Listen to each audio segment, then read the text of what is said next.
Hello everyone, welcome to my channel. आज की video में हम पढ़ने वाले हैं क्लास 10th आपका इंग्लिश की फर्स्ट फ्लाइट बुक की second poem fire and eyes, जिसके पोइट हैं रॉबर्ट फ्रॉस्ट। ये रॉबर्ट फ्रॉस्ट की ही पोइट्री है। फर्स्ट चैप्टर के अंदर आपकी दो पोएम्स है, एक तो हमने पढ़ ली है डस्ट ऑफ स्नो और ये सेकंड पोएम है फायर एंड आइज। तो आज इस पोएम के एमसीक्यू हम पढ़ने वाले हैं। तो आपके सामने फर्स्ट एमसीक्यू है, who is the poet of the poem fire and eyes. तो फायर एंड आइस का जो पोइट है वो कौन है, हमसे पूछा है। तो फायर एंड आइस के जो पोइट हैं उनका नाम है Robert Frost. Option number B हमारा करेक्ट आंसर है।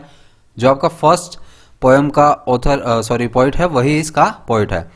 नेक्स्ट क्वेश्चन है आपके सामने, what does the poet compare fire with. तो फायर के साथ किसे कंपेयर किया है पोइट ने। क्या वो हेट्रेड है, क्या वो डिजायर है, क्या वो होट यानी कि गर्मी है, या फिर ऑप्शन नंबर ए और सी यानी कि हेट्रेड और होट दोनों ही हैं। तो फायर को कंपेयर किया है यानी कि फायर के साथ तुलना की है डिजायर की, यानी कि इच्छाएं फायर की तरह होती हैं और पोइट ने बताया जो आइज है वो हमें हेट्रेड की तरह ट्रीट करती है। अब नेक्स्ट क्वेश्चन है, what is the meaning of perish. Perish का मीनिंग होता है मरना या नष्ट होना। तो उसके लिए जो वर्ड यूज होने वाला है वो कौन सा है, डाई। Option number C. तो सी आपका करेक्ट आंसर है इसमें।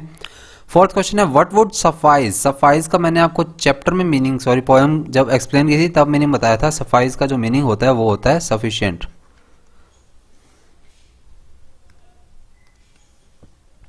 सफाइज का मीनिंग होता है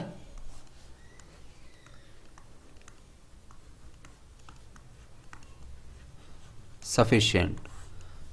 और What would suffice if the world were to perish twice। अगर धरती को यानी कि वर्ल्ड को दो बार खत्म होना हो तो दूसरी बार खत्म होने के लिए क्या चीज सफिशिएंट है। क्या वो आइस है, फायर है, हेट्रेड है, या फिर ए और बी यानी कि आइस और फायर दोनों ही सही हैं। तो अगर धरती को दो बार खत्म होना हो तो पहली बार तो इन्होंने कहा था हमें फायर यूज होएगी, सेकेंड टाइम के लिए क्या डिनोट किया, आइस डिनोट किया। तो इसके लिए हमारे दोनों ही ऑप्शन सही होंगे। ऑप्शन नंबर डी हमारा करेक्ट आंसर है। फिफ्थ क्वेश्चन है, what would be a better option to end the earth. तो अब यहाँ पे पॉइंट पूछता है कि धरती को एंड करने के लिए इन दोनों या इनमें से कौन सा बेटर ऑप्शन होगा। फायर, आइस और बोथ आर इक्वली कम्पिटेंट और नन ऑफ द अबव। तो हमसे पूछा है कि अर्थ को एंड करने के लिए कौन सा ऑप्शन बेटर है। तो पॉइंट ने दोनों को ही समान रूप से बताया है, यानी कि फायर भी नष्ट करने के लिए जरूरी है और आइस भी। फायर का मैंने आपको मीनिंग भी बताया था, क्या आया था हमारे सामने, डिजायर। और आइस का मैंने आपको बताया था हेट्रेड, यानी कि नफरत। तो ये दोनों ही चीज़ें जरूरी हैं। तो इसके लिए आपका ऑप्शन नंबर सी जो है इसमें करेक्ट होगा। नेक्स्ट क्वेश्चन है आपके सामने, ये देखिए यहाँ पर पोएम दी है, मैंने पोएम दी है मतलब आगे राइम स्कीम वाला क्वेश्चन आने वाला है। राइम स्कीम मैंने आपको चैप्टर में ऑलरेडी बताई थी, लेकिन यहाँ पर फिर से बता रहा हूँ राइम स्कीम कैसे निकालते हैं। जो आपका लाइन का लास्ट वर्ड होता है पहले उसको अंडरलाइन कर लीजिए और उसके बाद जो राइमिंग वर्ड्स होते हैं उनको सिमिलर सिंबल दे दीजिए। तो ये मैंने सभी जो लाइन्स के लास्ट वाले वर्ड हैं वो सारे मैंने अंडरलाइन कर लिए। अब देखिए पहले वर्ड को हमेशा आप डिजिट दीजिए ए, तो यहाँ पर मैंने इसे ए दे दिया। अब फायर, फायर से राइमिंग वर्ड बनाता हुआ कौन सा है, आइस है, नहीं है, डिजायर है, तो इसे भी आप ए दे दीजिए। फिर से फायर, फायर भी सिमिलर वर्ड है तो ये भी सेम राइम बना रहा है तो इसको भी ए दे दीजिए। उसके बाद यहाँ पर नीचे देख लीजिए, फायर से मिलता हुआ twice, hate, ice, great, suffice, इनमें से कोई भी फायर से राइम नहीं कर रहा है, डिजायर से राइम नहीं कर रहा है, तो इसका कोई भी नहीं होगा ये वाले का।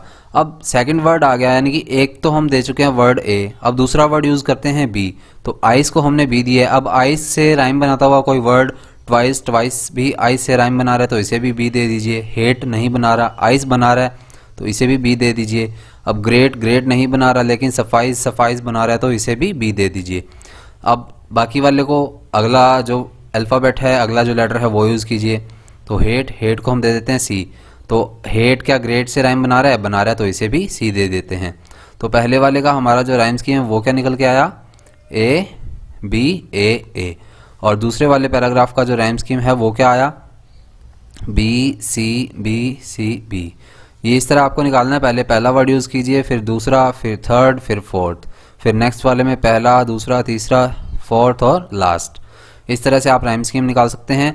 अब ये हमारी राइम स्कीम क्या आई है, ए बी ए ए और बी सी बी। तो ये राइम स्कीम हमने देखनी है कहीं पर आ रही है। तो ये देखिए पहला ऑप्शन क्या बता रहा है, A B A A, B C B C B. तो पहले ही ऑप्शन में हमें हमारी राइम्स की मिल गई है, तो ऑप्शन नंबर ए आपका इसमें करेक्ट है। बाकी तीनों चेक कर लीजिएगा, सिमिलर नहीं है, इसलिए बाकी तीन गलत होंगे। नेक्स्ट है name the poetic device used in the line I hold with those who favour fire. अब ये जो हमें लाइन दी है I hold with those who favour fire, इसमें हमें पोएटिक डिवाइस बतानी है कौन कौन सी यूज हुई है। तो ऑप्शन में देखिए क्या दे रखे हैं, एजोनेंस दे रखा है, एलिट्रेशन दे रखा है, या फिर ये दोनों ही, या फिर इनमें से कोई भी नहीं। यानी कि हमें चेक करना है या एजोनेंस होगी या एलिट्रेशन होगी या फिर दोनों ही होंगी या फिर इनमें से कोई भी नहीं होगी। तो एजोनेंस का मैंने आपको बताया था पिछले चैप्टर्स के एमसीक्यूज में। एजोनेंस कैसे निकालते हैं, वोवल साउंड की एजोनेंस चेक करने के लिए हम क्या करते हैं, वोवल साउंड चेक करते हैं, और एलिट्रेशन निकालने के लिए कॉन्सोनेंट साउंड चेक करते हैं।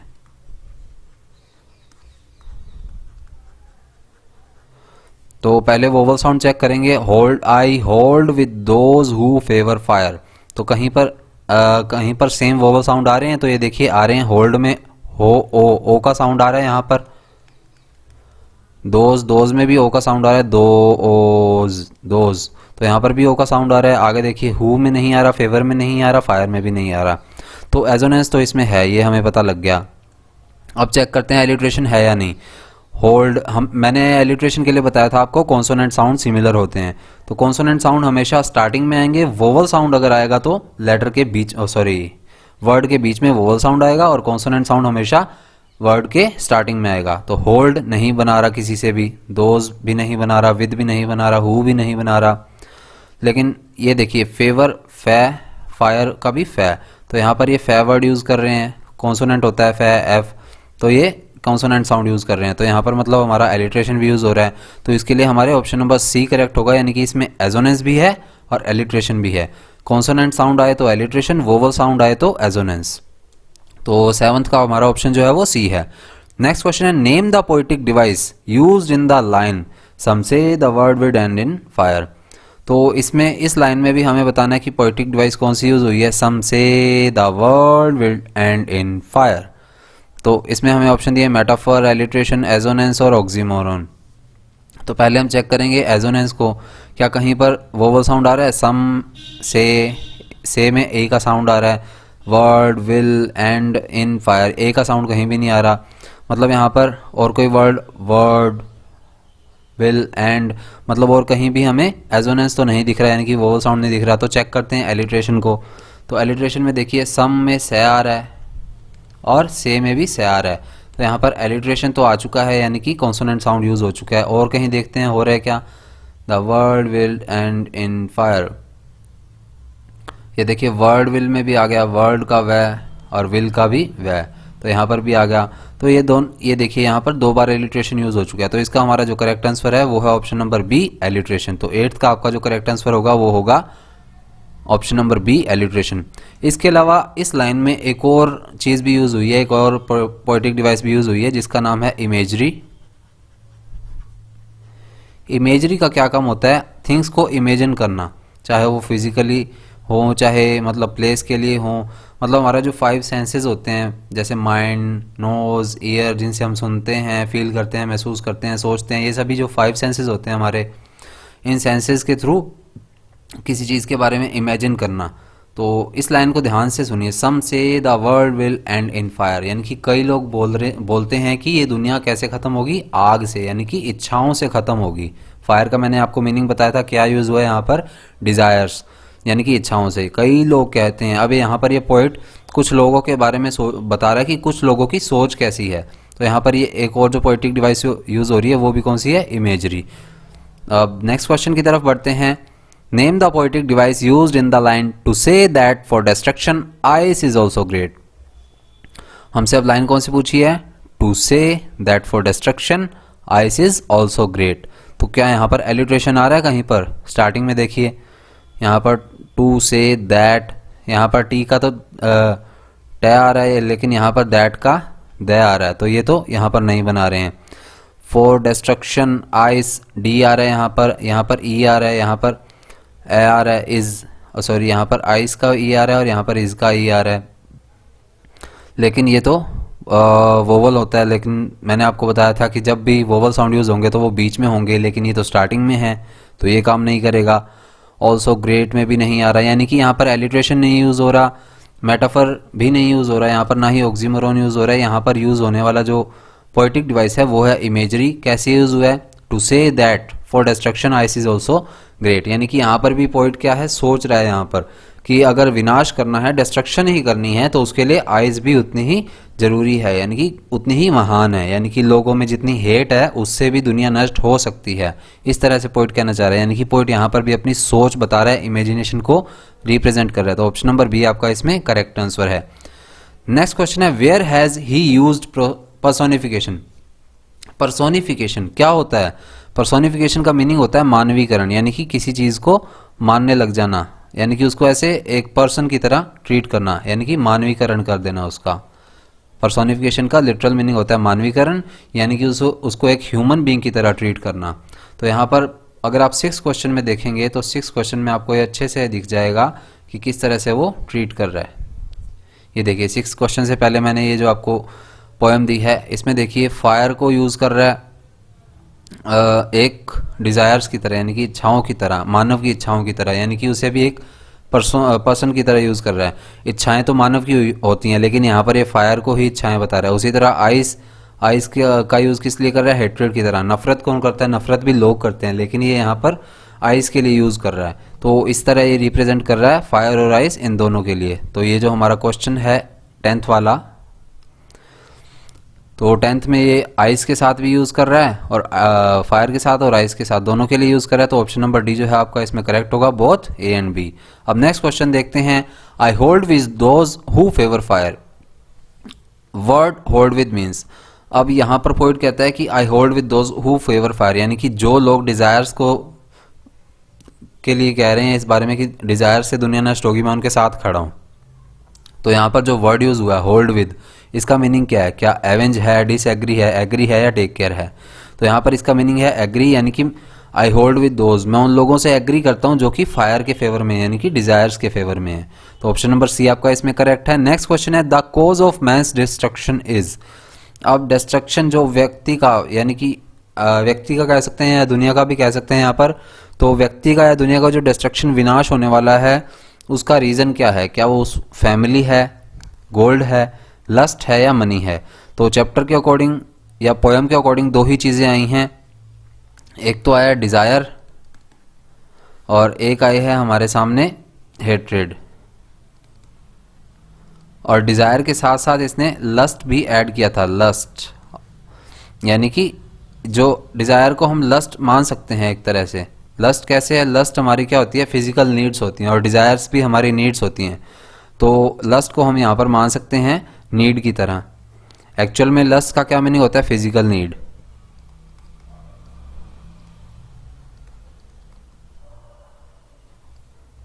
Physical need. और डिज़ायर्स का भी मीनिंग होता है नीड।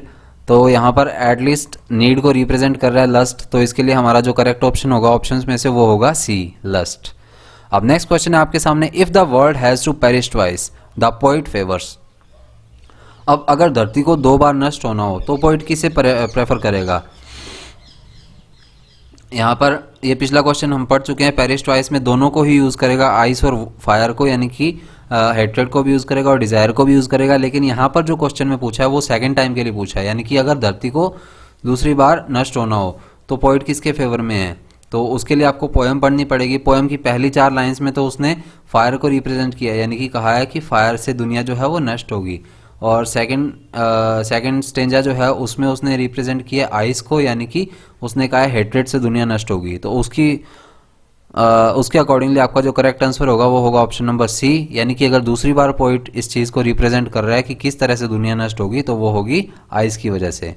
अब नेक्स्ट क्वेश्चन है आपका, what is enough to destroy the world. अब दुनिया का विनाश करने के लिए क्या जरूरी है? डिक्टेटरशिप जरूरी है, तानाशाही जरूरी है, अफेक्शन जरूरी है एक दूसरे के प्रति, लव जरूरी है या हेट्रेड जरूरी है? लव से तो कभी दुनिया का विनाश होएगा नहीं, तो ये तो होने नहीं वाला। ना ही डिक्टेटरशिप, तानाशाही से नहीं हो रहा, अफेक्शन से भी नहीं हो रहा किसी के साथ, ये हो रहा है हेट्रेड से, यानी कि अगर लोग एक दूसरे से नफरत करते रहेंगे तो एक ना एक दिन दुनिया का विनाश हो ही जाएगा। अगर यहाँ पर ऑप्शन में होता, मान लीजिए ऑप्शन ए में होता हेट्रेड और बी में होता आपके सामने, बी में होता डिजायर्स, सी में कोई और ऑप्शन होता और डी में दिया होता बोथ ए एंड बी, तो आपका बोथ ए एंड बी सही हो जाता है। यानी कि हेट्रेड से भी दुनिया का विनाश हो रहा है और डिजायर से भी, यानी कि इच्छाओं से भी दुनिया का विनाश हो रहा है। अब नेक्स्ट क्वेश्चन है the word suffice means. Suffice का मैंने आपको चैप्टर में या पोएम की एक्सप्लेनेशन में मीनिंग बताया था, क्या होता है सफिशिएंट, और सफिशिएंट का जो परफेक्ट मीनिंग इन चारों में से है वो है टू बी इनफ, यानी कि पर्याप्त मात्रा में। सफिशिएंट का भी पर्याप्त मात्रा में होता है, तो इस वजह से आपका जो करेक्ट आंसर है वो है बी। अब नेक्स्ट क्वेश्चन है आपके सामने what is fire a symbol of. Fire किस चीज का सिंबल है? फायर सिंबल है पोएम के अकॉर्डिंगली डिजायर्स का, और डिजायर के लिए कौन से वर्ड यूज हुए हैं? डिजायर के लिए पिछले क्वेश्चंस में मैंने आपको बताया लव एंड न्यू डिजायर्स हो सकती है क्या? लव कोई डिजायर नहीं होती, हमारी इच्छा नहीं होती, लस्ट होती है, वो होती है एक फिजिकल नीड, और लव फिर से नहीं है हो सकती, यानी कि ए और सी कट के रिवॉल्यूशन क्रांति भी नहीं हो सकती। तो लस्ट एंड एंडलेस डिजायर्स, यानी कि लस्ट यानी कि फिजिकल नीड्स और एंडलेस डिजायर्स यानी कि बहुत सारी अनगिनत इच्छाएं, ये फायर को रिप्रेजेंट कर रही हैं। तो ऑप्शन नंबर बी आपका इसमें करेक्ट आंसर है। नेक्स्ट क्वेश्चन है आपके सामने what will fire do to the world. Fire दुनिया के साथ क्या करेगी? Put the world to an end, put the world to a new beginning, make the world developed और नन ऑफ द अबव। क्या वो दुनिया का विनाश कर देगी या फिर दुनिया को एक नई मतलब दुनिया नई बना देगी, यानी कि एक नई शुरुआत हो जाएगी दुनिया की, या फिर इससे दुनिया की डेवलपमेंट हो जाएगी, या फिर इनमें से कोई भी नहीं। तो ना ही इससे दुनिया का डेवलपमेंट होगा, ना ही दुनिया की नई शुरुआत होगी, ना ही इनमें से कोई नहीं होगा। ये होगा the world will put the world to an end, यानी कि फायर से दुनिया का विनाश हो जाएगा, यानी कि इच्छाओं से दुनिया का विनाश हो जाएगा। नेक्स्ट क्वेश्चन है what is eyes a symbol of. Eyes किस चीज का सिंबल है? लस्ट का है? नहीं है। लव का है? नहीं है। डिजायर का है? नहीं है। आइज तो सिंबल है हेट्रेड का, तो ऑप्शन नंबर डी आपका इसमें करेक्ट आंसर है। नेक्स्ट क्वेश्चन है what will the world and in. अब दुनिया जो है वो किससे खत्म होगी? फायर एंड आइस से खत्म होगी, फायर से होगी, आइस से होगी, या इनमें से कोई भी नहीं? तो आइस से भी होगी, फायर से भी होगी, तो आपका ऑप्शन नंबर ए जो है वो करेक्ट है इसमें। अब नेक्स्ट क्वेश्चन है why do some people say that the world will end in ice. अब कुछ लोग ऐसा क्यों कहते हैं कि दुनिया का जो विनाश है वो आइस से यानी कि हेट्रेड से यानी कि नफरत से होगा? ए ऑप्शन में आपको कहते हैं because love among people is increasing fast. तो क्या लोगों में एक दूसरे के प्रति प्यार बहुत तेजी से बढ़ रहा है? नहीं, ऐसा कुछ नहीं हो रहा।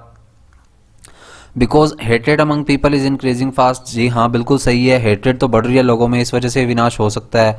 और आइस का मीनिंग भी हमने हेट्रेड पढ़ा है। Because lust among people is increasing fast, ये वाला सही होता अगर यहाँ पर हमें फायर के बारे में पूछा जाता। तो अगर फायर के बारे में पूछते तो ये वाला ऑप्शन सही होता, लेकिन हमसे पूछा आइस के बारे में, तो इनमें से कोई भी नहीं है, फायर वाला भी नहीं है, ना ही ऑप्शन नंबर ए है। तो ऑप्शन नंबर बी आपके सामने बचता है, क्योंकि लोगों में हेट्रेड यानी कि नफरत बढ़ रही है, इसलिए दुनिया का विनाश आइस के वजह से होगा। Why does the poet hold with those who favour fire. अब पोइट उन लोगों के साथ क्यों खड़ा है जो कि फायर को एग्री कर रहे हैं? Because love among people is increasing fast, तो क्या लोगों के बीच में प्यार बढ़ रहा है इसलिए, या फिर नफरत बढ़ रही है इसलिए? लव वाली तो कोई बात हुई नहीं, नफरत वाली हुई है, लेकिन वो आइस के लिए हुई है पिछले क्वेश्चन में, तो ये वाला ऑप्शन भी कट है, ये वाला भी कट है, नन ऑफ द अबव भी कट है, क्योंकि ये सी ऑप्शन में करेक्ट दे रखा है because the lust for materialist things is increasing quickly, यानी कि लोगों के बीच में फिजिकल नीड्स के लिए या फिर मटेरियलिस्टिक थिंग्स के लिए जो है एक दूसरे मतलब नीड्स जो है वो बढ़ रही हैं। तो इसलिए ऑप्शन नंबर सी जो है आपका करेक्ट है, फायर के लिए लस्ट यूज होगा, यानी कि डिजायर्स यूज होंगी। अब 22nd क्वेश्चन है find the suitable word which means same as endless greed. Endless greed यानी कि कभी अंत न होने वाली इच्छाएं, कभी अंत न होने वाली इच्छाएं तो क्या होती हैं? वो होती हैं डिजायर्स। तो ऑप्शन नंबर बी जो है आपका करेक्ट आंसर है। अब नेक्स्ट क्वेश्चन है what does the poet want to convey through this poem. अब पोएट इस पोएम के थ्रू हमें क्या बताना चाह रहा है? We should not be greedy, बिल्कुल सही बात है। पोएट ये कहना चाह रहा है कि हमें कभी भी लालची नहीं होना चाहिए, अगर हम लालच दिखाएंगे तो दुनिया का अंत हो जाएगा। All humans should check their desire and hatred, नहीं ऐसा नहीं कह रहा पोइट। पोइट ये नहीं कह रहा है कि अपनी इच्छाओं को ढूंढते रहो और हेट्रेड को यानी कि लोगों में नफरत भरते रहो, पोइट ऐसा नहीं कहना चाह रहा है इससे। Restrain our desires and love fellow beings, यानी कि अपनी इच्छाओं को थोड़ा बहुत कम करना चाहिए और अपने आसपास के लोगों को प्यार करना चाहिए, ये बिल्कुल सही बात है। पोइट कुछ ऐसा ही कहना चाह रहा है कि अपनी नीड्स को, जो ग्रीडीनेस है या फिर डिजायर्स हैं, उसको थोड़ा बहुत कम करके अपने आसपास के वातावरण को भी देख लो। तो ए और सी दोनों ही सही आ रहे हैं, तो ऑप्शन नंबर बी डी में जो हमें बात दे रखी है बोथ ए एंड सी, ये वाला करेक्ट आंसर होगा, तो ऑप्शन नंबर डी जो है आपका इसमें करेक्ट आंसर होगा। अब नेक्स्ट देखते हैं, नेक्स्ट ये है आपकी आंसर की। तो आंसर की मैच कर लीजिएगा एक बार सारे के सारे, और ये जो मैंने टेलीग्राम आईडी दे रखी है सॉल्यूशन हब 0001, ये सर्च कर लीजिएगा। आपको इसकी पीडीएफ जो है वो हमारे टेलीग्राम चैनल पर ही मिल जाएगी। डिस्क्रिप्शन में मैंने टेलीग्राम चैनल का लिंक भी दिया है, तो वहाँ से आप टेलीग्राम चैनल को ज्वाइन कर सकते हैं, या फिर सॉल्यूशन हब 0001 सर्च कर लीजिएगा टेलीग्राम पर, उससे भी आप ज्वाइन कर सकते हैं। तो मिलेंगे नेक्स्ट पोएम की एक्सप्लेनेशन, सॉरी नेक्स्ट पोएम के एमसीक्यूज के साथ। तो मिलते हैं नेक्स्ट वीडियो में। Tata bye bye, thank you, जय हिंद।